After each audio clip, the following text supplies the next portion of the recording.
बच्चों, let's read this question out. The question is asking dwarfism results due to. ठीक है, अब आपको यहाँ पे कंडीशन दी है जिसका नाम होता है डॉर्फिज्म. अब डॉर्फिज्म क्या होता है? जब बॉडी जो होती है उसकी जो ग्रोथ होती है वो स्टंटेड होती है, कम ग्रोथ होती है, कम डेवलपमेंट होती है. ठीक है, ये हो गया स्टंटेड ग्रोथ हो गई. बेसिकली मैं कह सकती हूँ stunted growth. Growth and development proper body में नहीं हो पाती है, उस कंडीशन को बोलते हैं डॉर्फिज्म. तो अभी किस वजह से हो रही है? Excess secretion of growth hormone. अगर ज्यादा सिक्रीशन होता ग्रोथ हार्मोन का तो डेफिनेटली डॉर्फिज्म तो नहीं होता, क्योंकि growth hormone is responsible for what? Growth and development.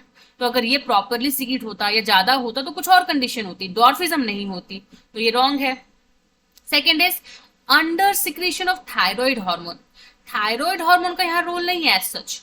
Thyroid hormone तो अपना थायरोक्सिन हार्मोन सिक्रीट करता है. थायराइड हार्मोन क्या हो गया आपका? थायरोक्सिन हो गया, है ना. तो इसका जो रोल है वो यहाँ पे बेसिकली ग्रोथ को रेगुलेट करने के लिए प्राइमरी रिस्पॉन्सिबल नहीं है. ठीक है. Now excess secretion of adrenal gland. Adrenal gland का काम क्या होता है? एड्रेनलिन जो है, एड्रेनलिन आपका जो हार्मोन है उसको सिक्रीट करता है. तो वो भी आपका प्राइमरीली क्या है? ग्रोथ रेगुलेट नहीं कर रहा. तो ये भी आपको रॉन्ग होगा. Then under secretion of growth hormone. Under मतलब लो सिक्रीशन. अगर कम सिक्रीट होगा आपका ग्रोथ हार्मोन तो डेफिनेटली आपकी बॉडी की जो ग्रोथ है वो अफेक्ट होगी, वो स्टंटेड हो सकती है. तो जो आपका राइट आंसर होगा that will be option D, that is under secretion of growth hormone.